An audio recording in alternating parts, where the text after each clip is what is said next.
నందమూరి బాలకృష్ణ హీరోగా బాబీ దర్శకత్వంలో తెరకెక్కిన సినిమా డాకు మహారాజ్.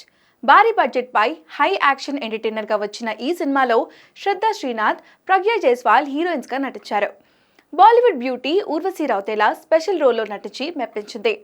సంక్రాంతి కానుకగా జనవరి 12న రిలీజ్ అయిన ఈ సినిమా సూపర్ హిట్ టాక్ తెచ్చుకుంది. బాలయ్య మాస్ యాక్షన్ కు విశేష స్పందన లభించింది.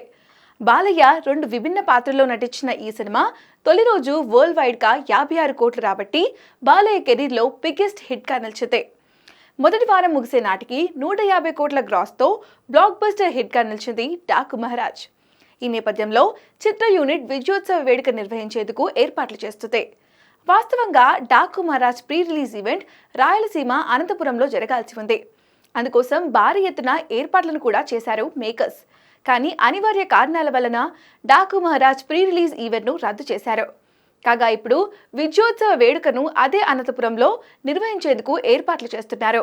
ఈ నెల 22వ తారీఖున అనంతపురంలోని అయ్యప్ప స్వామి టెంపుల్ పక్కన క్రాకర్స్ గ్రౌండ్లో నిర్వహించనున్నారు. ఈ వేడుకకు బాలయ్యతో పాటు చిత్ర యూనిట్ పాల్గొనబోతున్నట్లు తెలుస్తుంది. ప్రీ రిలీజ్ ఈవెంట్ మిస్ అయిన నందమూరి అభిమానులు ప్రస్తుతం సక్సెస్ ఈవెంట్ కోసం ఎదురు చూస్తున్నారు.